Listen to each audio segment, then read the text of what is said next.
Good morning, my name is Norman, and today is December 25th, 2013, Christmas Day, and we're in San Ramon, California. Ken and I are going to film the process of making Kumla so that our kids can follow this going forward after we're not able to do it. Like right now. I first discovered Kumla when I was going to college in the 1960s when Marilyn's cousin Bob Jelsvik took me down to his house for lunch, and his mother served me some leftover Kumla, and I enjoyed it. Well, Ron, Marilyn's dad, discovered that I liked it, so he served it to us a couple of times, and I kept liking it, and finally I started helping him make it. So I picked up the recipe. Marilyn and I have modified it over the years, and we've come up with a good way to make it that I think we can pass on to the next generation. Our first ingredient, which we're going to make this morning, is salted lamb neck. You buy it in packages like this from butcher stores, and then you prepare it and salt it.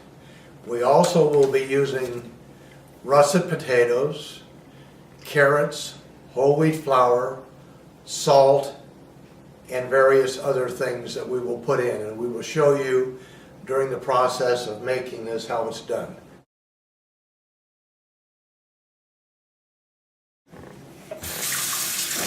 You wet it down a little bit to wash it off, and also so the salt will stick.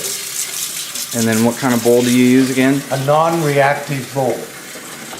A non-metal bowl, usually a glass bowl. Okay. Okay. You take one piece of Kumla, or one piece of lamb neck.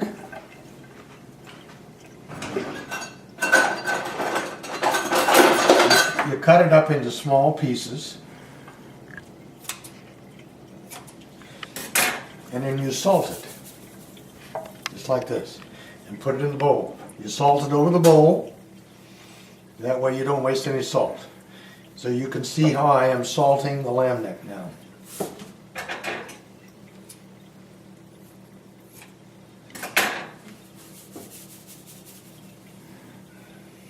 Are you trying to cover all sides of it? Yes, I am, yeah.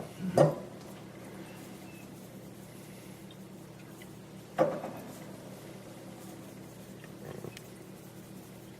Just a little bit of coverage on all sides of it.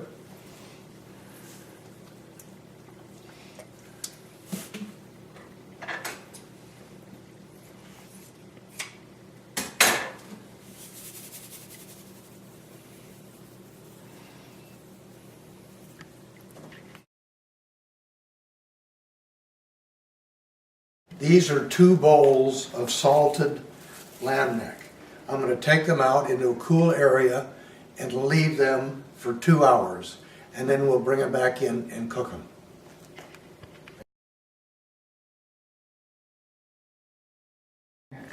A couple of essential ingredients include this old Kumla pot. This is Papa's original Kumla pot, and I hope you can see the dents in it. And before we got modern technology, he and I used to raspa potatoes using this gadget. And it would take us a couple of hours to raspa 10-pound potatoes.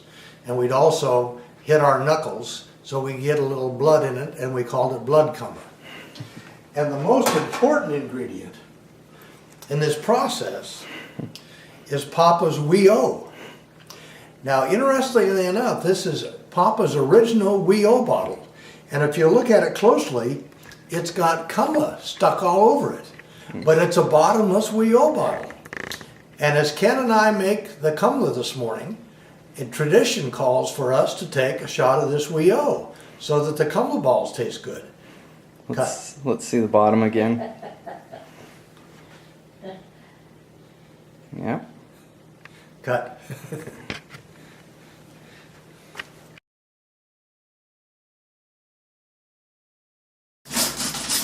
The next step in this process is to peel 10 pounds of potatoes. And that's pretty simple, so we're not going to film much of that. So we're going to turn the camera off while Ken and I peel the potatoes. Okay. Let's see your peeling skills.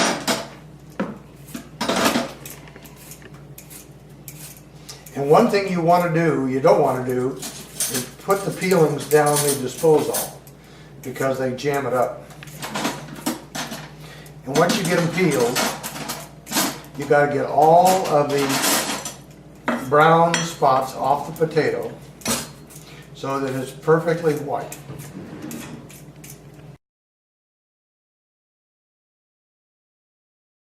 Remember I told you that we used ROSPA on this. It would take a long, long time. But we have modern technology today. We have a food processor. We just put the potato in,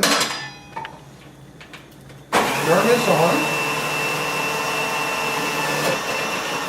and it grinds them up.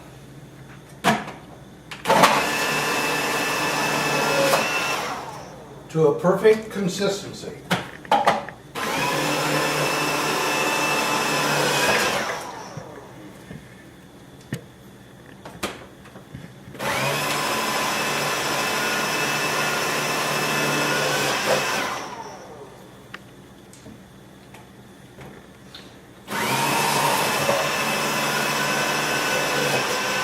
Papa G would have loved this device. Okay, cut it down.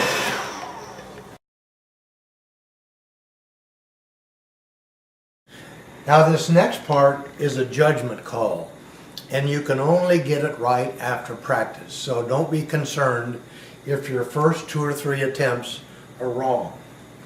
But the potatoes have a lot of water in them, and you have to take the water out of the potatoes before you put the flour in. Otherwise, you have to add too much flour and the cumblets come out tough. So I use a strainer and I just bring it over the sink and I drain the water out.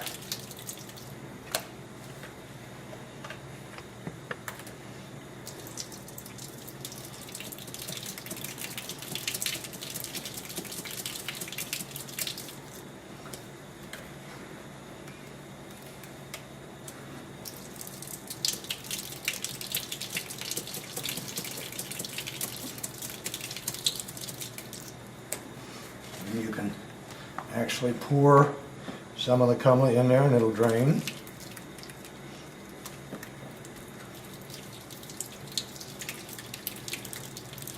So don't be concerned if you miss on this one. It's a judgment call. But you can see the amount of water that's coming out of here.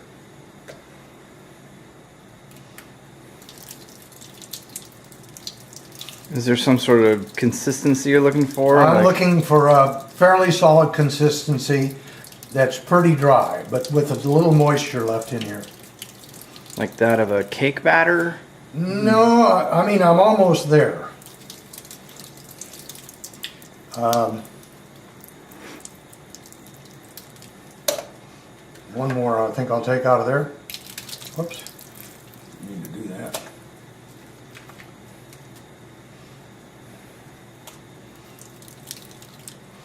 Okay, you can turn off the camera.